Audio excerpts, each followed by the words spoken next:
Përshëndetje dhe mirëmbrëma të gjithëve, mirë se vini si çdo të diel në Fair Play. Do të flasim për Superligën dhe sa më shumë afrohet fundi i kampionatit, aq më interesante bëhet edhe gara. Pikërisht në të njëjtën javë kanë humbur Partizani, Kuksi dhe Teuta, duke mbajtur të njëjtat pozicione në tabelën e klasifikimit, ndërkohë që afrohet Laçi dhe Flamurtari. Surprizën këtë javë kanë bërë skuadrat e vogla, të cilat kanë fituar me të mëdha, duke bërë dhe shumë interesante situatën në fundin e tabelës. Mbijetesa mbetet misioni më i rëndësishëm dhe më i vështirë i këtij kampionati, duket se çështja e titullit është pak më e zgjidhshme. Ndërkohë, skuadra e Kastriotit merr një fitore shumë të rëndësishme përballë Kuksit dhe të njëjtën gjë bën edhe Luftëtari përballë Partizanit, duke komplikuar shumë situatën e Tiranës, e cila ka humbur në Vlorë përballë Flamurtarit. Tashmë mbijetesa është pikpyetja më e rëndësishme e këtij sezoni futbollistik, e kush do të mbijetojë është edhe pyetja që vlen të bëhet shumë herë tashmë në studiot tona sportive. Do të flasim për kampionatin për javën e 27, por sigurisht do të prekim edhe tema shumë interesante si çështjet e gjykimit edhe çështje të tjera të cilat ngacmojnë javë pas jave sezonin ton futbollistik. Do të kemi një material të zgjeruar si gjithmonë për javën e 22 të kategorisë së parë të futbollit, por lajmi më i bukur i kësaj të diele vjen nga basketbolli, ku skuadra e Teutës ka fituar nën kampionin e Ligës Ballkanike, një eveniment shumë i rëndësishëm që është zhvilluar këtë fundjavë në qytetin e Tiranës në Feti Borova, ku skuadra e Teutës së Durrësit ka marrë këtë trofe si nën kampione, që është dhe rezultati më i lartë i një skuadre shqiptare të arritur në këtë eveniment. Do të kemi në panelin e tretë të mbrëmjes tonë të ftuar të gjithë protagonistët për ta festuar së bashku këtë ngjarje të madhe të basketbollit kombëtar shqiptar. Do të nis me njëherë prezantimin e të ftuarve në mbrëmjen e sotme, duke nisur me zotin Ekrem Spahiu, ish zëvendës ministri i sporteve, por mjaft i njohur edhe për pozicionin që ka mbajtur dikur në klubin e futbollit të Kuksit. Përshëndetje zoti Spahiu, mirë se vjen në panelin tonë. Mirëmbrëma dhe faleminderit për ftesën. Zoti Eduard Zhupa, specialist i njohur futbollisht, trajneri Partizanit, aktualisht drejton akademinë që mban emrin e tij. Përshëndetje Zhupa, mirë se vjen në panelin tonë. Mirëmbrëma. Eduard Prodani, ish drejtori i përgjithshëm i klubit të Partizanit, specialist dhe analist i përhershëm tashmë në studiot tona për diskutuar rreth kampionatit. Përshëndetje Prodani, mirë se vjen në panelin tonë. Bledar Devolli, trajneri i Kastriotit, ai që po bën, le të themi, rëmujën e këtij kampionati në kuptimin e mirë të fjalës, që po ngacmon me rezultatet e shkëlqyera të skuadrës së tij fundin e tabelës, duke bërë që të tentojë deri në fund, duke bërë një skuadër simpatike dhe me shumë shpirt gare, duke fituar ndeshje të rëndësishme, duke bërë që Kastrioti të besoj deri në javën e fundit tek mbijetesa. Përshëndetje Devolli, mirë se vjen në panelin tonë. Mirëmbrëma. Vazhdojmë prezantimin me zotin Bejdo Malo, gazetar, drejtues dhe autori i emisionit Aktualitet në televizionin Channel One. Përshëndetje zoti Malo, mirë se vjen në panelin tonë. Mirë se ju gjeta dhe mbarsi. Faleminderit. Zoti Tami Kona, gazetar dhe analist sportiv, përshëndetje Tami, mirë se vjen në këtë mbrëmje, dhe në studion paralele do të ndaj mendimin sot me specialistin e gjykimit Albano Janku, i cili do të trajtojë rastet e moviolës si gjithmonë këtu në Fair Play. Përshëndetje dhe mirëmbrëma Albano. Mirëmbrëma. Mirë, shikojmë javën e 27 të kategorisë superiore, që është edhe java e fundit. Kemi mbyllur fazën e 3 të kampionatit, rezultatet janë shumë interesante, është komplikuar gara, tashmë është bërë edhe më e bukur pas këtyre rezultateve. Shikojmë Flamurtari Tirana 1-0, Partizani Luftëtari 1-3, Skënderbeu Kamza ndeshja e tavolinës 3-0, Kastrioti Kuksi 2-1 dhe Laçi Teuta 5-0. Rezultati më i thellë i kësaj jave, duke ngritur dhe pikpyetjen e madhe se pse po shënoi kaq shumë gola kur vim në fund të kampionatit, ndërkohë që golat i kemi me pikatore në fillim të sezonit. Klasifikimi i përgjithshëm pas javës së 27 të Superligës vazhdon kryesoj Partizani, fillimi i tabelës mbetet i pandryshueshëm. 54 pikë, Kuksi 45, Teuta 43, Laçi dhe Flamurtari 41, Skënderbeu 40, Luftëtari 34, Tirana 30, Kastrioti 27 dhe Kamza tashmë e përjashtuar nga kategoria superiore. Shkojmë fillimisht në takimin e kryeqytetit, aty ku skuadra e Luftëtarit ka bërë mrekullin duke fituar me skuadrën që kryeson kampionatin, dominon kampionatin me 9 pikë para. Askush nuk e priste, le të themi, këtë rezultat dhe këtë kthim rezultati më saktë të skuadrës së Luftëtarit, por ja që futbolli dhuron këto të papritura të bukura, të cilat bëjnë që gara të tingëllojë vërtet. Skuadra e drejtuar nga Julian Ahmataj ka marrë një fitore të rëndësishme, por që tregon se mund të vazhdojë gjatë dhe humbja në mesjavë në Kupën e Shqipërisë bën që Partizani të tronditet pak. Shohim kronikën dhe menjëherë në diskutimet e para me të ftuarit. Vërtet është që gabum në kohë gabuar, një moment që ne mund bëni me hap shumë madh drejt titullit, aq më tepër duke u nisë edhe nga humbja e rivalit direkt. Gabum ka shi një ekipi që kishte dëshirë për fitu, po që edhe bëmë dhurata, sepse mënyra se si hynë golat nuk ishin në presion, por mos vëmendje dhe gabum ndoshta edhe lojtarët që deri sot kanë qenë shembull ose kanë bërë më të mirë. Duhet të jepshin maksimum dhe të luashin futboll. Ato që shprehim ishte futbolli që kemi ndërtuar gjatë gjithë kësaj periudhe dhe duhet të mësojmë më shumë saj, ta përmirësojmë më mirë dhe të arrijmë rezultate më të mira. Por duhet punë, s'duhet të ulur vigjilenca, sepse për një pakujdesi kemi marrë një gol që s'duhet ta merrshim, gjëra që duhet i përmirësojmë dhe të jemi në ekuilibër. Nuk është Partizani është skuadra pothuajse kampione me mendimin tim, sepse ka një avantazh pikësh me skuadrat e tjera. Rikthehemi në studio, përpara se të kalojmë në diskutimet e para, ju kujtoj që ju mund të shkruani në faqen tonë në Facebook Fair Play nga Analiza Zeko të gjitha mendimet dhe komentet tuaja, por mund të ndiqni aty dhe programin Fair Play në live stream, por dhe në oranews.tv. Mund të ndiqni programin tonë për të gjitha ata që janë larg një televizioni, të gjitha komentet dhe mendimet tuaja dhe opinionet tuaja publikohen live mbrëmjen e sotme, ashtu siç do të diel në Fair Play. Kështu që ju sugjeroj që të na bashkoheni me opinionet tuaja. Prodani, ishte një hap shumë i rënd, tha Skënder Gega, është hera parë që Partizani mundet në shtëpi. Pse ndodhi kjo në këndvështrimin tuaj? Tani, ta shojmë në dy këndvështrim, shojmë ndeshjen dhe pastaj situatën në përgjithësi të Partizanit. Nëse do flasim për ndeshjen, Partizani pati avantazhin dhe disavantazhin të bëjë një gol shumë shpejt. Trajnerët e dinë që një gol shumë i shpejt është thik me dy presa, dhe sepse nga njëherë e demotivon skuadrën ose e ul atë vëmendjen për qëndrimin e skuadrës, e quan të mbaruar, aq më tepër Partizani shquhet për këto. Pra me skuadra relativisht të dobta ose në pozicione të ulta, Partizani ka problem, e ka treguar edhe në vitet e kaluara sepse i duhet të motivohet.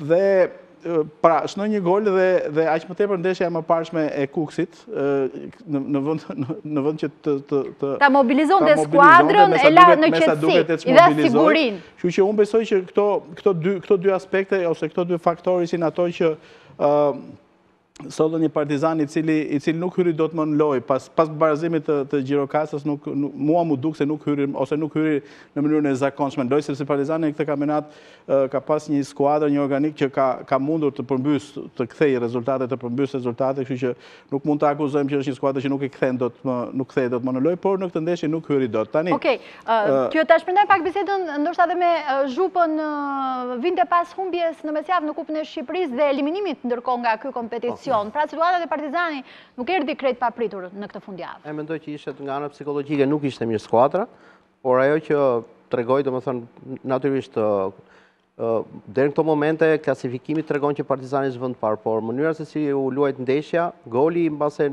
nuk i dha anë psikologjike skuadrës, po të shikosh mënyrën e ekzekutimit të golave që psoi Partizani, mund të themi domethënë një mbrojtje në vendosje amatore, jashtëzakonisht as dublim as mbulim në zonë. Partizani armën e vete ka pas gjithmonë duke filluar nga porta dhe nga mbrojtja, është mbrojtur jashtëzakonisht mirë, nuk ka psuar, mund të themi që ka psuar në këto 2 ndeshje ose 3 ndeshje ka psuar pothuajse gjithë golet që ka psuar gjatë gjithë fazës. Kjo tregon domethënë që diku ka çaluar skuadra, sidomos në pjesën e thelësisë mbrojtjes, por kryesorja në këtë ndeshje mendojnë që nuk është dhe ajo që mase Kuksi luajti më përpara, një skuadër e cila është solide, një skuadër e cila ka temperamenti për të dalë kampion, duhet të jetë serioze deri në minutën e fundit. Mendojmë që të jetë një hap falsoj Partizani në këtë ndeshje, megjithatë fati është përsëri me Partizanin, sepse edhe skuadra e Kuksit që është në vendin e dytë edhe ajo humbi, kështu që duhet të jetë shumë kujdesshëm sepse kampionati pavarësisht se mbaroi faza 3 dhe faza 4, ka rivalitet përsëri, ka ndeshje shumë të forta, kanë filluar skuadrat që janë nga fundi janë ngritur, janë bërë shumë të forta. Dhe ajo që është me kryesorja, domethënë diferenca nëse Partizani këto 2 ndeshje të radhës, duhet patjetër që t'i marrin ndeshjet me 3 pikë, respektivisht secilën që ajo të marrë frymëmarrje thjesht. Pjesa tjetër, mendojmë që është më kryesore ke Partizani në këto momente është që të ruaj qetësinë. Qetësia e Partizanit është ajo që mund të çojë Partizanin kampion pas 20 ca vjetësh. Qetësia dhe rezultatet, por nga ana tjetër luftëtari mori fitoren e dytë brenda javës në Kupën e Shqipërisë dhe në fundjavë përballë skuadrës së Kuqe. Mund të themi që Partizani është në krizë të plotë. se të mundet nga një ekip për pak ditë, 3 herë, nga ekipi që është në fund të tabelës, që përplitet për mbijetesë, është, do thot, eliminimi nga kupa. 3 herë që ta mundesh. Gjithashtu Partizani edhe në Shkodër me Kuksin nuk tregoi do një lojë të mirë, tregon që Partizani është në presion të plot dhe ma bën mendje që edhe me ndrimin e ambicjet e Kuksit, me ndrimin e trajnerit do të thotë që shikon që Partizani do të leje pikë edhe gjatë. E shikoni kampionatin të hapur pas kësaj situate? Mendoj që është i hapur, por sepse përfundoi faza e tretë, kemi 9 javë, por 8 ndeshje, dhe besoj me këto ritme që ka treguar Partizani këto 3-4 ndeshjet e fundit, dëshmon që askund nuk është me atë çfarë kryeson me merit, por besoj që do të rrëshqasë shumë këto ndeshjet e fundit. Zoti Malo, të rrëshqasësh apo të qëndrosh me këmbë në tokë, edhe atmosferat e Partizanit nuk duket aq entuziaste pas këtyre rezultateve? Kriza e Partizanit është shfaqur herë mbas here, por kësaj radhe u shfaq edhe me rezultat. E kemi diskutuar dhe në për studio, kemi thënë që kriza e Partizanit ishte kriza e golit, kriza e mesfushës, kriza e vështirësisë për gjetur gol. Kulmin e arriti në këto javët e fundit, edhe ajo në Shkodër ishte më shumë gabimet të Kuksit se sa presioni Partizanit. Gjendja na i e ka vështirësuar shumë, Partizani është në krizë, po jo në krizë të thellë, çdo ekip kalon faza të tilla. Unë them se do të gjej forca, do të gjej mënyrën për të rregulluar gjërat. Partizani çuditërisht atë që kishte armën më të fortë, mbrojtjen dhe portierin, në këto 2 javë të fundit e ka shpartalluar. Nuk e dim se ç'ndodh, inshallah mos jetë çështje buxhetore, po të jetë thjesht çështje teknike. Kemi një trajner që i kishim mbaruar fjalët, ishte në një pozicion shumë të vështirë.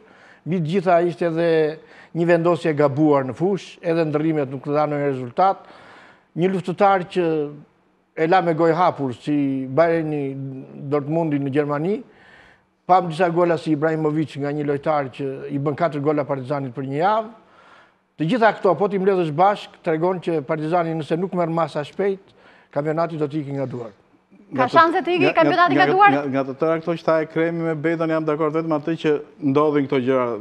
Pra, këto nuk janë gjërat papritura edhe për Partizanin dhe për çdo skuadër tjetër. Unë nuk besoj që Partizani është në krizë. Gjirokastra luan shumë mirë, se po flasim se humbi Partizani apo fitoi Gjirokastra. Vërtet pati shumë pak raste, por nuk është hera parë që Gjirokastra në pjesën e dytë të sezonit fiton në mënyrë cinike. Lodhin në Gjirokastër, lodhin në Tiranë, lodhin në shtëpinë e Partizanit, ka një problem. Eliminohet nga kupa.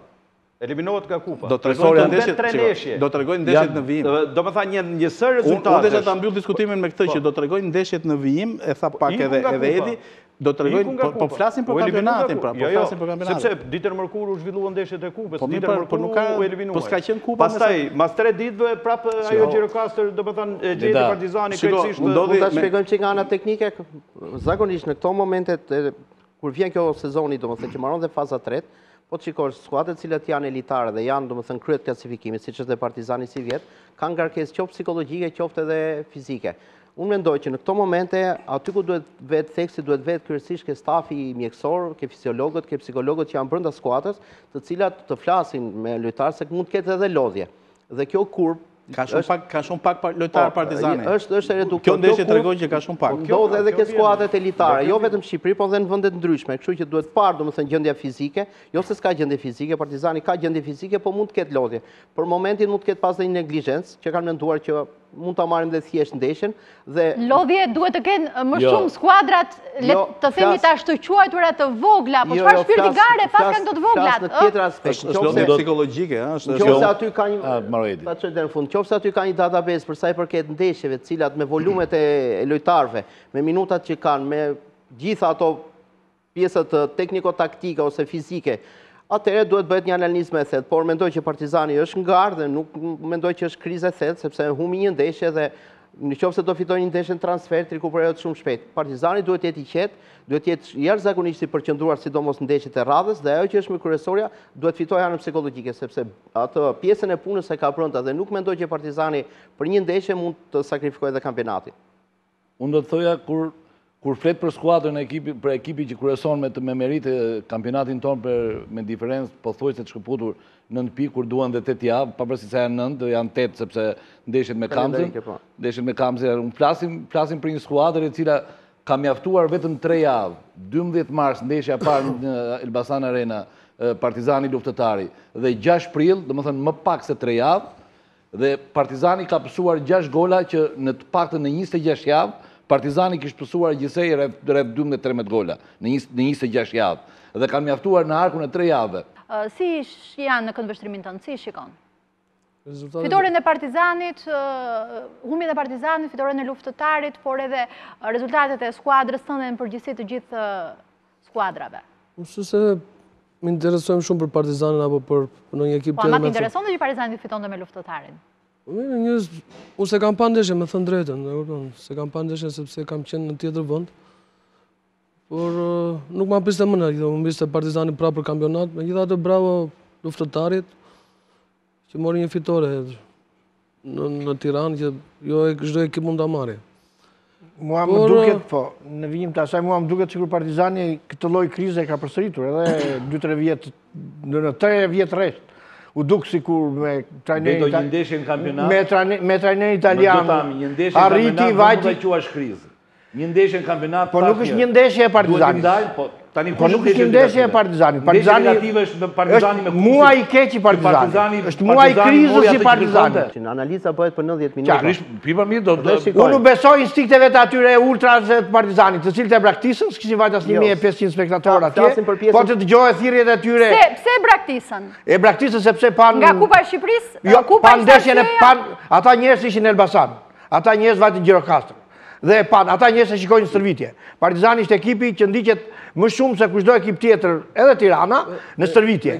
Dhe ata e pan se çfarë ekipi ishte. Partizani nëse kryeson vetëm, e di kush është reparti më i mirë i Partizanit? Mbrojtja duke përfshirë. Nuk e vën dyshim që mbrojtja dhe portieri. Tash ti Devolli po thot një fjalë. Ka topa jepte fila aty apo? Më fal, dhe një ditë fare të errët të Belicës edhe të Atandës, po sidomos të Atandës njëherë, që meriton që të paktën me këtë ndeshje që ka bërë me Partizanit, të paktën për këtë kampionat, unë them duhet ta mbylli, për mendimin tim. Të shikojmë se si kanë rrjedhur ngjarje, çfarë vendimesh janë marrë nga gjykimi në takimin mes Partizanit dhe luftëtarit. Albano duke nisur besoj nga goli i parë, që ka dyshimet e veta, do ta trajtojmë këtu, po dhe rastet që ke veçuar. Janë përzierur 2 momente. Të dyja kanë ndodhur në fillimin e takimit. Këtu nuk shoh. Vërtet ai topi ishte offside, goli i parë ishte offside, po tani këtu 2-0, mendoj që s'do kishim krizë për Bejton. Do thotë Bejton që s'ka krizë. O tani, po çfarë kompensimi më, po kush i tha arbitrit që ishte offside, si ishte offside, ai s'e analizoi. Ajo është pas disa minutash. Tani unë po them kompensim në thonjza. Këtu ndeshja ishte 2-0. Ai është shumë afër aty, ka parë gjithçka. Po fal, këtu ndeshja ishte 2-0 dhe po leti ishte 2-0, ti thotë Partizani. Por këtu mbrojtje Partizani. Prapa, po t'ishte 2-0, nuk do ta kishim 3-1, 1-3 ndeshjen. Ja ç'ndodh në futboll. Në këto raste i bie përgjegjësia atij arbitrit që... Se mendon në rast se do ishte dhënë penalltia, situata nuk do kishte ndryshuar në disfavor të Partizanit? Po si mund shkonte nga 2-0 në... 2-0 ishte ndeshja e mbyllur. Ishte ndeshja e mbyllur. Mbrojtja Gjirokastës nuk e ka prek fare topin, i ka rënë këmbës Hasanit Partizanit. Dhe mbi të gjitha gjyqtari ka qenë vetëm bileja bën me dorë, ishte aty afër, se unë kam parë në fush, është vetëm 2 metra afër dhe nuk e di se ka nuk e ka. Gjirokasta ka finalizuar, ka luajtur shumë i vertikalisht, ka qenë jashtëzakonisht e vendosur mirë, sidomos në repartin e sulmit. Të dy mbrojtësat, po ti shikosh të 3 golat kanë defekte shumë të mëdha. Rreshtim diagonal, një top 30-40 metra dhe mos bëj një rreshtim diagonal mbrojtësi i qendrës Partizanit Atanda është edhe mas shpine. Mendoj që janë vendosje amatore ato. Në këtë analizën për krizën në thonjzat të Partizanit, nuk duhet ta harrojmë dhe mungesat. Partizani ka një efektiv të vogël dhe ka pasur edhe mungesa shumë kryesore. Si e Telushit, ashtu edhe e qendrësulmuesit, edhe e mbrojtësit, edhe e Bardhi që u largua nga loja, pra nuk janë. Partizani ka një mekanizëm që 3-4 lojtarë janë ata që e vënë në punë. Sigur 1-2 të mungojnë është problematike. Do të shkojmë në publicitet, me njëherë më pas shohim fitoren e Kastriotit përballë Kukësit të vendit të dytë të kampionatit, me njëherë pas reklamave.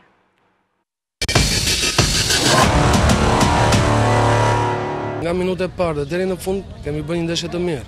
Morëm një gol që më shumë që gabimi jon, jo merit e kundërshtarit. Megjithatë pjesën e dytë e rritëm nivelin e lojës, por Unë kam thënë që këta çuna, kjo skuadër, kjo është skuadër e çmendur. Edhe akoma dhe unë nuk i di ku i ka limitet kjo skuadër. Por do vazhdojmë punën. Për vetë faktin që skuadra ka sfidosur, në pjesën e dytë kampionatit ka zhvilluar nesër shumë të mira. Dhe edhe ne faktikisht kemi vlerësuar për vetë faktin që në humbja e sopë na krijon shumë probleme. Megjithatë, luftojmë më shumë se ne dhe fitojmë nesër. Kjo është një skuadër e çmendur, thot Devolli, po ku janë limitet tuaja, Devolli në të vërtetë? Ai sapo tha që nuk e dim ku i ka limitet. I di ai ku i ka limitet, se ka bërë një pjesë të dytë kampionatit të jashtëzakonshme. Sinqerisht, realisht kemi një ekip të mirë. Duke filluar nga portieri deri në majën e sulmit. Kemi kështetim e lojtar me eksperiencë, Çela, Bojomi, Ymeri në mesfush, edhe pastaj me çuna të rinj që kanë vërtet cilësi dhe kanë talent. Por ju duhet vetëm besim dhe unë prandaj them gjithmonë çdo intervistë sepse dua që t'i dinë ata vetë çfarë cilësish kanë, sepse e harrojnë çfarë cilësish kanë. Por që kjo duhet të jemi me këmbë në tokë, duhet të vazhdojmë punën sepse po s'punove pavarësisht talentit, digje talenti, pa punë për çdo ditë në stërvitje, duke kështu si kemi punuar me seriozitet, me përkushtim. Si situatat e Kastriotit e Volli që nga janari kur ti ke marrë drejtimin e skuadrës, gjërat kanë ndryshuar shumë. Skuadra ka ndryshuar shumë, atmosfera ndihet ndryshe dhe po e ngacmon shumë kampionatin, po e ngacmon shumë vjetesën. Nuk e di si ka qenë më përpara, me thënë të drejtën, unë të paktën që nga ditë e parë, deri tani që sot qa kërkesash kam pasur për shumë për stërvitje, bazë materiale, për lojtar, ka qenë shumë i gatshëm presidenti për këtë e falenderoj dhe edhe ja ku janë dhe rezultatet.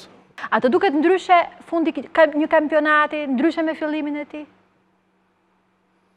Në kuptimin e sjelljes së skuadrave, e reagimit të skuadrave, e sjelljes së arbitrave, gjithë komponentëve. Unë kam punuar në Kosovë dhe realisht, edhe pse kategori e parë, nuk merre njeri me gjyqtarin. Aty i hidhe një gur, aty ndërpritet ndeshja, mirë ndeshja në tavolinë. Edhe ne kemi kaq vjet që bëjmë futboll profesionist.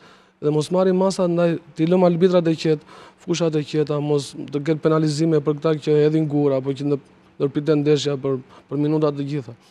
Por duhet të kenë një ligj dhe shpresoj që me këtë mbledhjen që kam bërë dhe me kryeministrin, shpresoj të vihet pak rregull te kjo pjesë, sepse i shërben futbollit dhe rrit cilësinë e. Po shpresojmë të çdo gjë të shkojë për mirë tani, e kupton.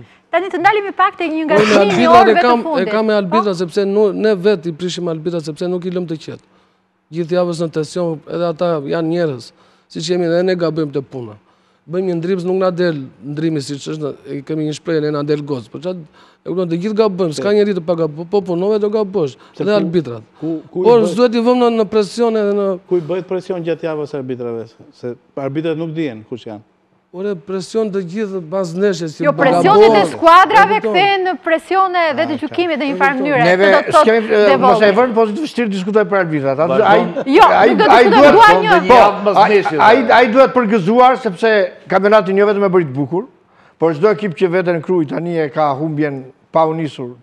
Të gjitha ato që do vjen në kruj, për arsye për shkak të ekipit që ai ka bërë, të djemve që i ka bashkuar, të djemve që u ka dhënë shpirt. Nuk të lejoj të thua shu, nuk të lejoj të thua shu. Pse s'më lejon? Po sepse shkojnë 1-0 ndeshja aty. Pasin deklaratë që ti ke dhënë në përfundim të ndeshjes për luftëtarin, në përgjithësi për kompromentimin e garës, se mendon që ka një garë të kompromentuar në kampionat fillimisht dhe Volli për pas të diskutojmë konkretisht me luftëtarin i cili ka reaguar në fakt sot? Në bazë ndeshjes mund të themi sepse adrenalina është në maksimum dhe aty do një ditë e thashë në bazë ndeshjes, na pushoj zemra, sepse kemi shumë tension. Nga që jemi në këtë renditje që jemi, dhe na duhet çdo ndeshje ta fitojmë. Presioni, sidomos te ne drejtuesat apo te lojtarët, të thash, 80% e ekipit janë lojtarë të 24 e poshtë, 20 vjeç, 21, e kupton. Edhe por Ju shprej misht pse nuk shikoni luftëtarin Skënderbeu. E kam thënë pak emocionalisht, e kupton. Nuk më intereson fare dhe sinqerisht për zotin e madh nuk më intereson fare se çfarë bën kundërshtarët, se si fitojnë ndeshjet. Thjesht e thash aty për momentin nga adrenalina, u mërzita pak me pyetjen e gazetarit që ma bëri aty, por sinqerisht shumë interesant. Të bitë qatë të doj luftëtari, unë e thashtë këtu në studio, bravo, fitoj me Partizanin, i fiton do të gjitha ndeshjet, i japim dorën kundërshtarit apo Tiranës apo kush mund të jetë kundërshtarit. E ke rival luftëtarin tani? Po gjesa i kemi aty afër, normal që e rival i kemi. Tiranë, në këtë më falë luftëtarin. Tani përveç se luftëtarin dhe Tiranë, këto këtë rival. Ne duam të lëmë një ekip poshtë. Jo, Tiranën e ka shumë rival. Thashe, ndjen rival luftëtarin apo jo? Ne si klub, ne si klub. Me pikët eta, nuk ka aty... Ne si klub duam të lëmë një ekip poshtë. Se kush është emri, nuk më intereson. Se është kjo apo është aje. Thjesht sepse po bëjmë kampionat shumë të mirë, po bëjmë punë shumë të mirë, edhe do zoti në fund na shpërblet gjithë kjo punë që e djerë se mund që harxojmë gjithë javës. Ky kastriot bëri që të humbasi Kuksi, të largohet trajneri Ramadan Dreu dhe vendin e tij ta zër me njëherë brenda gati 4-5 orësh Ernest Gjoka, trajneri që ka shpallur kampion përpara 2 sezonesh. Zoti Spahiu, si e shikon situatën te Kuksi dhe a të duket normale kjo gjendje e skuadrës? Pa i hequr asnjë ato çfarë tha trajneri Kaseotit Devolli, merita e ekipit, merita e trajnerit, që e futi ekipin në valle për të qenë diskutuar ndoshta deri në javët e fundit se kush do zbresin nga kategoria, pa ajo që më habit mua është humbja e Kuksit, që nuk pritej. Cungu u hoq nga trajneri, nga presidenti, për të vendosur një trajner që ta çonte drejt titullit. Jo të humbte me Kaseotin. Për Ndreun unë kam respekt. Ka qenë një trajner i mirë, por fati nuk i ka buzëqesh asnjëherë. Sepse i ishte sfundi ka qenë trajneri i Kamzës. Dhe presidenti i besoi, duke qenë drejtor të Kuksi, trajner që e njifte shumë mirë gjendjen e ekipit, por të kalosh në avantazh, siç kaloi Kuksi. Nuk doli nga banki. Mos e dale fare nga makina për të uzuar. Në respekt të 12 vjetëve që trajneri kruista, unë nuk dola nga makina. Për shembull Devolli është nga Gjirokastra. Është normale kjo? Fal një minutë. Sot kemi me një futboll profesionist. Edhe lojtarët, edhe trajnerët. Është nga Gjirokastra zot Spaje, pa ka haruar Gjirokastra. Fal, jo. Po nuk ka e ka haruar se ka haruar. Dhe njeriu do me thënë që duhet i lërë 3 pikë Gjirokastra. Jo. Por ti është 12 vjet tani nga Kastriotit, siç ka qenë Ramadan Dreu, nuk është njësoj si Devolli, që ka ikur nga Gjirokastra dhe ka vite që... Devolli ka luajtur, është bërë lojtar atje, ka qenë trajner të Gjirokastra. Po jo, pra s'kur se më onë origjinën. Nuk është njësoj si Ramadan Dreu. Atëherë, çfarë të thoni me ta që ai e ka toleruar, ju thoni e ka toleruar Dreu. Kemi raste që Conte ka drejtuar nga tribuna dhe ka fituar ju vetë. Kemi raste nga më të çuditshme. Ka në depules për krujen. Sigurisht. Është ditë e keqe. Po ditë e keqe, ndoshta këtë mund të thotë. Mund të thotë. Unë mendoj që ai mund të ishte për këtë ndeshje, meqense se unë kam depules, kam emocione, nuk mund të ta drejtoj Kuksin kundër Krujës. Dy ndeshje ku do veja ishte ju dy ndeshje la. Ju nuk e la të shprehni. Prandaj edhe me Partizanin që sot të bëhet stërvitje, nuk e la ndeshje të futen presion. Një ndeshje të futen presion. Ja, po të kishe fituar Kuksi që gjithë me ecurin e golit parë për Kuksin. Më kriza. Është vetë Sot ka Kuksi në krizë të unë them që akoma te Kuksi, të lutem, akoma te Kuksi, për mendimin tim duhet ishte Armando Cungu. Ore, nuk po hymë ca është drejta e ti. Pse? Sepse Zoti Gjici, normalisht këtë vit, që mas shkarkimit të Austriakut, që mas marrës Armando Cungut, për mendimin tim, ky edicion duhet mbaronte me Armando Cungut. Thema është i çoroditur se kemi ekipin kampion të vjeçëm të dënuar nga UEFA, ekipin e fundit të dënuar nga Federata Shqiptare e Futbollit. Kemi një arbitrim skandalos, që nga java në javë në të gjitha studiet televizive sportive, vetëm gjyqtarët gjykojnë. Kemi ndërprerje të kampionatit pikërisht për gjyqtarët.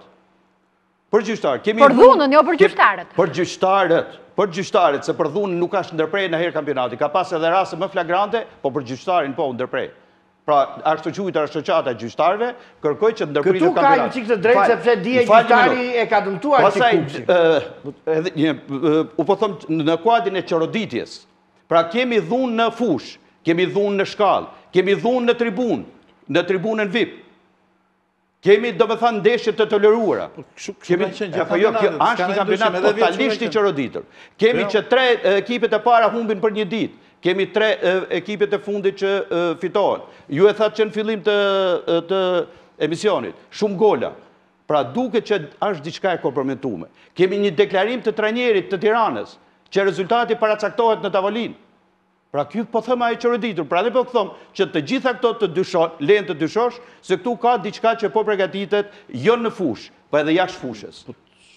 Dëshpërimi Kuksit që nga shumë interesant, sepse u hoqi vizë të gjitha gjërat, i hoqi vizë viti. Kemi gjoba që i vendos ekipit e Partizanit, gjoba që i vendos Kuksit, ekipit. Këto që thot e Kremi janë interesante, po kështu ka qenë dhe vjetë dhe për vjetë. Jo, nuk ka qenë këto për masë. Nuk këto ka qenë. Po s'ke pas si ekipit, sepse ne pëse po themi dëvolli po jep impuls kampionatit. Sepse kemi një ekip të ranë nga kategoria, tash të dënuar, përjashtuar, dhe po bëhet vetëm gjithë interesë. Gara do t'ishte ndryshe në rast do t'ishte edhe Kamza. Jo. Unë thonë që trajnerit, do më thonë, trajneri ka një përgjësi shumë të plotë. Dhe a shumë me ndeshme me thanë, unë nuk jam gjenje që të drejtoj të ndeshje për deri sa... Je bukurit Devolli me ekipin e vetë. Po. Por ne këtu nuk flasim për Devollin dhe për ekipin e ti, çfarë po bën Devolli me Kastriotin. Po gjithë për Kastriotin, me presidencë, me kreta, është të dima gjithë. Jo vetëm këtu, nuk flasim, në përgjithësi. Kur ne mundet Partizani, themi është në krizë, kur mundet Kuksi është në krizë, kur fiton Kastrioti me Kuksin, ose kur fiton luftëtari me Partizanin, ne themi pse u mund Partizani edhe nuk japi merita këtyre skuadrave pikërisht që kanë fituar. Absolutisht, u thash, nuk të shkojnë këto. Sa fillova biseden është merita e Devollit dhe ekipit Kastriotit me gjithë presidencën që e kanë kthyer ekipin e Kastriotit që të pretendoje për mos me rënë nga kategoria. Është gjëja më normale. Gjirokastra, se ne folim vetëm për Partizanin. Është merit absolute e Gjirokastrës që po jep një ishije, do me thënë si që ka qenë Gjirokastra vjet apo par vjet. Pra këto janë to merita të riko. Qëfar zgjidhi Kuksi? Kuksi humbi 3 pikë, Kuksi humbi 3 pikë që do t'ishte pretendent. Por ka dhe aludime, ka dhe aludime, para të ditëve. Toleroj Kuksi me këtë, apo toleroj e tjetër me këtë? Në kuadrin e kësaj qërëditje, Kush i ka këto aludime? Kush i ka këto aludime? Nuk e beson hapur me. Do të thotë nuk e besojnë Devolli ka mundur Kuksin. Ka rezultatet caktuar në tavolinë. Që stërvit skuadrën, në kuadrin e kësaj çorodiqës që thash. Pardjem, mos u gabofsha, ishte kryeministri i Shqipërisë zoti Raman Kukës. Edhe i tha, s'keni titull kampion si mirë. S'keni kampion. Po mirë, 9 pikë diferencë mund të bëjnë të mendosh që... Pra kjo është në kuadrin e çorodiqës totale. Se nuk e kundërshtoj zoti Gjisi. Në kuadrin e çorodiqës. Vitin tjetër për këtë është përcaktuar. Okej, mirë, me Albanon të lutem, kërkojmë gjesi moment me Albanon për të parë rastet e përzgjedhura këto. Ajo është logjikë sportive. Kastrioti me Kuksin ishte vërtet një ndeshje shumë e bukur. Ndeshje luftuar nga fillimi deri në fund me shumë raste nga të dyja ekipet. Mi saktë, gjykimi ishte drejt, a ishte e jashtë? Vendimi drejt. Vendimi drejt. Po kjo të regon që nuk ka qenë tendencios arbitri për irës vërtetet, sepse shumë kollaj mund të jepte, po jo, u hodhë një pjallë. Se gjithi zotje që e mja dha të gjitha kusuret të trajneri Ndreu. Ndreu nuk ishte impenjuar, do me Po si ishte impenjuar? Nuk ishte impenjuar për të karikuar ekipin bas barazimit. Shikoni se do mbishti prapë zoti Spaia, nëse ja keni vënd Ndreut, se asë gjoka nuk u regullon do. Se i thua për Kuksin, mëse nuk është me Kuksin. Unë edhe Zhupa nuk e fshet do njeri që s'jemi me Partizanin, ne duam shumë se vetëm, edhe kjo e do... Okej, mirë, të lutem. Japi mendimet tona për Ta përfundoj dhe Albano, po Albano? Po, të flasim dhe për momentin e fundit dhe pastaj vazhdojmë. Them se Hamiti nuk është treguar i sakt, ka toleruar lotarin me eksperiencë. Për ta mbyllur diskutimin me diçka tekniko-taktike, Zhupa? Për sa i përket Krujës, skuadra e cila përgëzojmë Devollin që kemi dhe këtu, ka krijuar atë frymën e grupit. Është jashtëzakonisht e vështirë, nga ana psikologjike që ishte Kruja, domethënë ato pozicione që ishte pothuajse e rënë, gjithë thoni që Kruja ka marrë fund ka rënë. Dhe kryesorja në këtë moment është që skuadrat të cilët ata besojnë, këta djemtri, kanë krijuar një anë psikologjike shumë të mirë, dhe kur krijon anë psikologjike të mirë dhe merr rezultate nga ndeshja në ndeshje, kjo tregon domethënë që gara për herë të parë mas shumë vitesh, kemi parë dhe vitet e tjera që skuadrat e fundit e kanë lëshuar garën, në fund edhe kanë çuar dhe ekipin e U17 ose U19 që kanë lozur, mendoj që është pozitive. Mendoj që po vazhdoj me këtë ecuri Kruja, do jetë jashtëzakonisht minutat e fundit që do të ndaj, do me thënë, do rri ose do do zbresi. Mendoj që është garë shumë e bukur për Krujën. Po të luash një kampionat jo në Krujë, sepse vërtet luhet neshin fush Krujë, po ndryshe do ishte po të luante skuadra, se ne me Kastriotin jemi mësuar. Fusha e penalizon dhe Kastriotin edhe kupën e penalizon fusha. Po një skuadrë e madhe penalizohet, jo një skuadrë si Kastrioti. Për sa i përket institucionit trajnerit, mendoj që presidentët nxiton që marrin vendime të tilla, sepse po ta shikosh në aspektin teknik, nuk ndodh në asnjë vend botës që një trajner i cili mund të jetë në klasifikim vend dytë shkarkohet. Nuk flas domethënë emrat përveçëm të skuadrave ose presidentëve, por nga pikpamje teknike. Duke qenë vend dytë, Kjo te Kuksi njëherë është diçka, është diçka që i kalon gjithë limitet kushdo trajner që ti. Për debat, jo për. Nuk flas për Kuksin. Jo. Në përgjithësi, më fal. Por konkretisht, për shembull, sot ekipin e Kuksit e drejton Nes Gjoka. Çdo trajner që ka ardhur te Kuksi ka pas objektivin kampion. Jam dakord për këtë. Atëherë çfarë edhe Nes Gjoka duhet ta dije.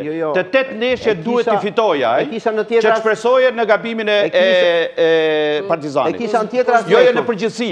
Dëvolli sa ti janë shtatje në përgjithësi. Unë kisha aspekt teknik. Ju jeni trajner dhe ju jeni në hall. Jeni në hall sinqerisht vadi hallin. Pse hallin? Sepse dëshirë keni që të merrni ekipet. Presidentët kanë objektiva të jashtëzakonshme, do me thënë që kërkojnë domos ngritjen në Super League, fitimin e kupës, marrjen titullit kampion, daljen në kupat e Europës, prandaj jeni në presion ju. Dhe një trajner që e pranon që do të jetë kampion, s'duhet i vijë as pak keq ku ta largojë. Nëse për shembull Devolli e ka marrë në krizë s'kaç, besoj e ka marrë objektivin më të mirë, do ta ketaj që e ka marrë në fund. Edhe i ka dhënë knajtësi, jo vetëm kryetanëve, jo vetëm ekipit Kastriotit, por gjithë kampionatit. Nuk shkarkohet trajneri me Facebook. Si me Facebook? Po me Facebook. Takohet, diskutohet, mbasandaj ka dhe një... Jo, fali minut, po gjdo të ranjere me objektiva. Mua më dhimë që lekte e Safet Gjicit. Objektiva. Më dhimë që lekte Kuksit, edhe të bashkis Kuksit për ekipin e Kuksit, edhe lekte e Safet Gjicit, por nëse në Shqipëri do veprohet si që zvepruar me Kuksin, unë them që kampionati do ketë një fytyrë tjetër të shëmtuar që neve nuk do të shikojmë. Absolutisht. Nëse i heqja trajnerët në mes të natës, në mes të ditës, në distancë, pa i takuar, se Devolli duhet ta di vetë dhe duhet t'i dhe në kjo mënyrë. Kështu ndodh me Sënderbeun, kështu ndodh me Vlorën, kështu ndodh me Gjithë trajnerët e kam të situatë Shqipëri edhe me Gjithë e ka. Por është një plagë. Neve duhet ta themi si gazetar, si sportdashës, që puna e trajnerëve në Shqipëri, unë e di që ka vatë 24 trajnerë të ndërruar në... Flasim institucion. Po jo më janë në hall të gjithë trajnerët, sepse vetë ka shkuar me atë objektiv. Situata... Nëse nuk marrë kampionatin dhe reagohet. Okej, të lutem. Devolli? Vetëm kontrata e mbron trajnerin në Shqipëri apo edhe jashtë shtetit. Vjen Panuçi nuk jep dorë heq. Sepse ka firmos atë kontratë, mbron institucionin e trajnerit. Mbron veten e vet me atë kontratë. Nga letrat vin lekët. Po janë të kushtuar bën letrën edhe nuk ka si president. Do mendojnë mirë në moment që do të largohen. Në Shqipëri institucioni i trajnerit ose më mirë vendi i trajnerit sigurisht duhet të jetë më serioz. Të paktën kjo në marrëdhënie me presidentin, sepse e para punës njërë sigurisht që trajneri ka lidhje me presidentin direkt, pavarësisht se nuk është presidenti ai, sepse në Shqipëri tani të dalësh kampion, nuk del trajneri, po del presidenti, dhe kur bie ekipi e nxjerr trajneri. Okej, mirë. Gjithsesi me gjithë këto që rodhën sukses Ernest Gjokos që ka marrë drejtimin e Kuksit për vazhdimin e kampionatit, do shkojmë sërish në publicitet, me njërë më pas shohim fitoren e Laçit përballë Teutës dhe fitoren e Flamurtarit me Tiranën në shifrat 1-0, pas reklamave. Edhe me Flamurtarin kemi luajtur mirë, por nuk arritëm të fitonim, kemi po paraqitet mirë në kampionat që morën pikën në Tiranë. Kemi po paraqitet mirë edhe në Kupën e Republikës me Tiranën, edhe kjo është e katëra ndeshje ku skuadra ka luajtur shumë mirë edhe meriton komplimente. Ai kishim parashikuar të vështirë, por asnjëherë që mund të përfundonte në këtë mënyrë dhe mund të luani dhe mund të shpërbëheshin me këtë mënyrë. Mendoj që kemi një problem psikologjik, hymë në lojë të motivuar, hymë në lojë duke luftuar, por ai gabim te pësimi i golit na bëri që ta vojmë shumë atë presionin psikologjik të rezultatit. Në momentet delikate ekipi nuk reagon, ndoshta për të shnuar apo edhe për të patur raste. ishte një trepikësh I domosdoshëm, sepse mban ekipin në pjesën e sipër në tabelës klasifikimit. Na motivon akoma më shumë që t'i shohim gjërat më me shumë entuziazëm, por më me shumë këmbë tokë, sepse në fund fare është një trepikësh dhe nuk është asgjë më shumë për të nëse duam të kemi vazhdimsi. Mendoja që ndeshjen me Vlorën paktën si kishim përgatitur ndeshjen edhe mund ta fitonin ndeshjen, por që episodi caktoi dhe ndeshjen. Ne humbëm disi para portës, humbëm qetësinë ndoshta. Për momentin mund të ketë një lloj qetësie, por që në vazhdimsi do shohim sepse na presin ndeshje shumë të forta dhe kemi realisht kemi ndeshje të forta dhe mendoj që tash në këtë lloj situate më duhet të punoj shumë me ekipin që të kthej javën psikologjike dhe të filloj dhe të ekipit të veprojnë fushë ashtu si duhet. Qëndrojmë te Tirana, situata shumë e ndërlikuar, ashtu si përpara 2 viteve, ecën mirë në Kupën e Shqipërisë, ndërsa shfaqen probleme shumë të mëdha, 3 pikë vetëm e ndajnë nga zona e ftohtë e tabelës dhe rreziku rivjen sërish tek Tirana për të rënë nga kategoria. Cilat janë arsyet dhe si mund të shpëtojë Tirana? Nëse do hap që ma fjalë, nuk them që Tirana me këmbë të veta është ngatëruar. Nuk ka bërë vaki që të humbas ato penallti, ose ti nxjerrë sqas, se Tirana nuk ka gjuajtur as brenda kuadratit. Pra Tirana ka një mungesë përqendrimi. Tirana nuk ka besimin vetvete. Bën lojë, po ta shikohet në Vlorë, 60% e lojës ishte e Tiranës, 40% ishte e Vlorës. Ku mbet Tirana në fund. Kemi një trajner që flet sinqerisht nëpër mikrofon, por nuk drejton do sinqerisht në fushë. Se nuk drejton do të sinqerisht? Nuk drejton sepse nuk I vendos mirë ata lojtarë. Po t'i vendos mirë, unë e pash atë këtë nigeriana çfarë është ai sulmusi. Ai e kishte tërhequr pak atë sulmusin dhe sa herë që I vinte topi, I detyroi të gjuante nga larg. Kur ai një futbollist I do të jetë në portë me kokë, po s'ka. Kaq kisha unë për Tiranën. Është ngarkesë psikologjike apo profesionale? Jo, unë mendoj që zakonisht trajneri e njeh mirë lojtarin që gjuan penallti. Me ma tha që unë e kisha caktuar penalltit një lojtari tjetër. Në qoftë se ai shikon gjatë ndeshjes që ky lojtar I cili është caktuar përpara ndeshjes që gjuajt penallti nuk shkon mirë, ose vetë lojtari domethënë është në diskutim për sa I përket për ta gjuajtur, ose mund të ketë edhe shenja frike ose edhe shenja përgjegjësie, mendoj që aty mund ndërhyj ta marrë dikush tjetër, po që të shkojë dikush tjetër dhe ta marrë dhe thotë që shikoj do ta gjuaj unë sepse jam shumë me vetbesim, kjo mendoj që aty mund të ishte dora e trajnerit që të vendoste. Sepse mbasi kushton dhe trajneri, domethënë kjo ndeshje kushton shumë. Se mund thotë dikush që pse s'ndërhyra për shkakun ta marrë deri në fund filozofinë e vet. Megjithatë Tirana është skuadër e cila nuk mendoj që duhet të zbresë nga kategoria, se nëse do të zbresë Tirana nga kategoria, pastaj mendoj që edhe ndeshjet e tjera dhe kampionati shqiptar smuohet përsëri. Dhe mbi të gjitha dhe derbi Partizani Tirana që mbas shumë vitesh u kthye përsëri.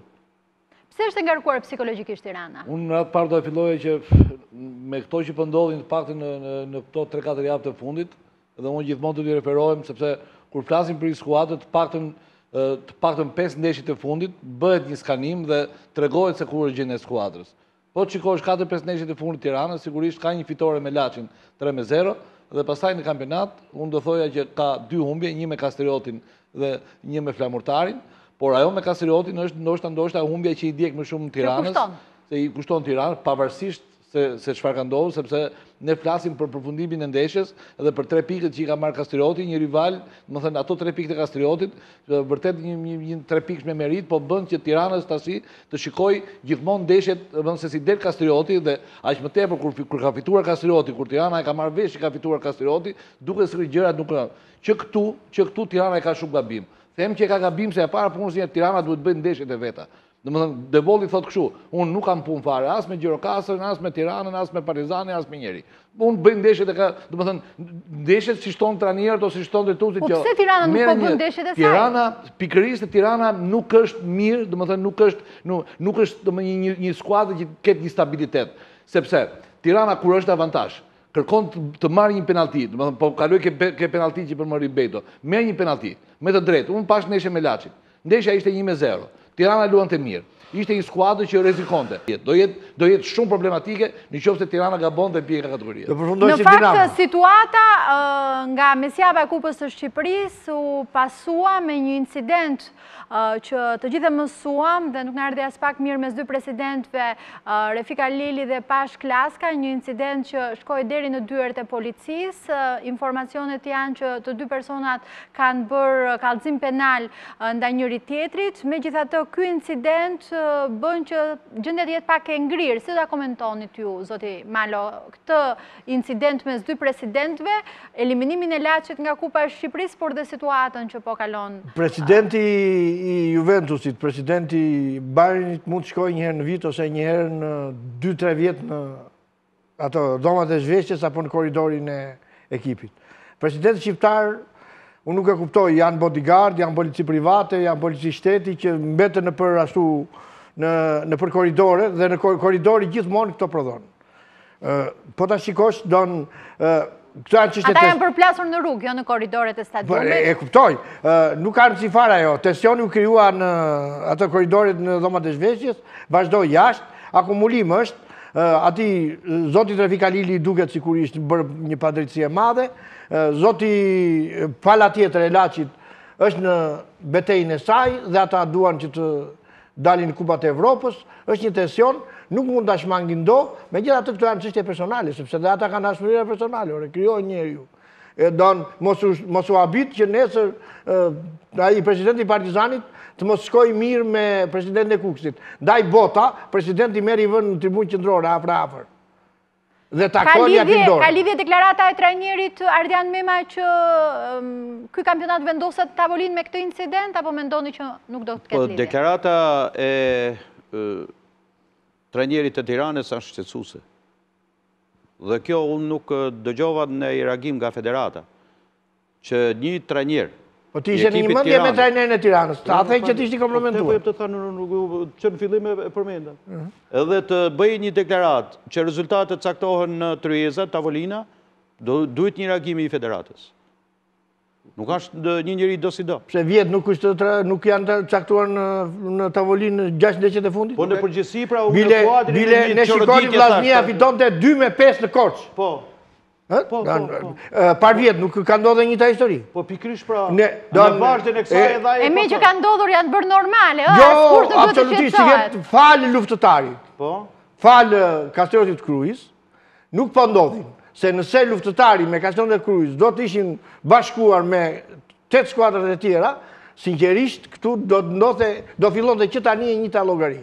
Por në heshtje ka filluar, sepse Tirana po e ndjen atë akullin e ftohtë. E Greta ka 4 ekipe për një vend, apo jo? Përjashto Partizanin dhe Kuqin. Ka shanse Laçi të kapi Kupat e Evropës me fitoren 5-0. Ka shanse Laçi, unë të them, Partizani dhe Kuqi kanë siguruar vendin parë të dytë. Pjesa tjetër diskutohet. Ose më mirë Kupat e Evropës.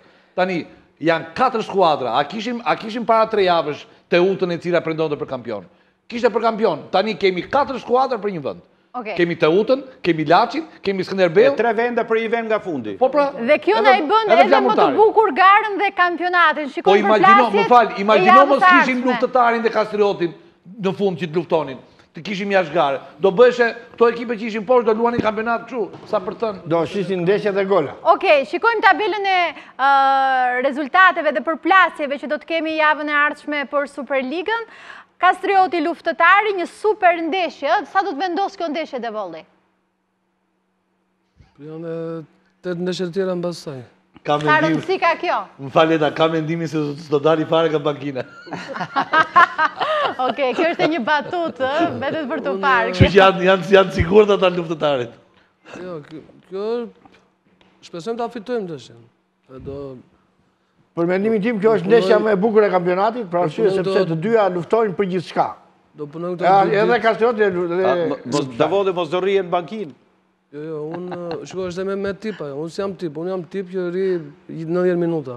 120 minuta sa mund të shkojnë ndeshja rri në këmbë. Është me tip. Ka trajner që rrin s'lëvizin nga vendi. Kështu që s'është ndonjë gjë ajo, e kupton. Por që Antonio Conte për 5 kilometra. Kemi 2 ditë kohë me përgatit ndeshjen, besoj të përgatisim mirë. Është një kundërshtar që ka një ekip të mirë dhe është edhe rivali jonë direkt. Shpresojmë ta fitojmë edhe të vazhdojmë marshimin. Nuk quhet kampionati shpëtuar fitoria? Jo. Ne Vështirë. shpresojmë të marrim gjithmonë maksimumin çdo ndeshje, sidomos këtë me luftëtare. Por kjo edhe si larg Me luftëtarin dhe me Tiranën janë ndeshjet vendimtare. larg qoftë, edhe sikur mos dalin ndeshja, prapë janë 10 ndeshje të tjera në lojë, kështu jam 24 pikë në lojë, kështu që Jo, kjo fitore ka mendimin unë, sepse vërtet mund të jetë me Kastriot, me atë me luftëtarin, por normalisht është fitore që i mban në lojë. Atëherë, mirë, shikojmë dhe përballjet e tjera, kemi në vijim skuadrat që do të ndeshen për javën e 28 të kategorisë superiore, Regjia Mishfaq, Laçi Kuksi, Flamurtari Teuta, Partizani Skënderbeu dhe Tirana është pushim pasi merr 3 pikë në tavolinë me Kamzën. Do të ndahemi këtu me këtë panel, pasi minutat në vazhdim do t'ja lëm publicitetit dhe kategorisë së parë të futbollit. Falenderoj zotrinj të pranishëm këtu, zotin Ekrem Spahiu, Eduard Prodanin, Bejdo Malon, Eduard Zhupën, Bledar Devollin, Tami Konën dhe në studion paraleli Albano Jankun për prezencën këtu sot. Do të shkojmë në publicitet dhe me njëherë do të ndjekim se çfarë ka ndodhur në javën e 22 të kategorisë së parë të futbollit. Nuk kemi përfunduar këtu me fair play. Pas pak me një tjetër panel shumë interesant nga basketbollit, cilët janë nën kampion të Ligës Ballkanike, një fitore jashtëzakonshme dhe një arritje spektakolare e sportit ton të koshit. Vetëm pas pak.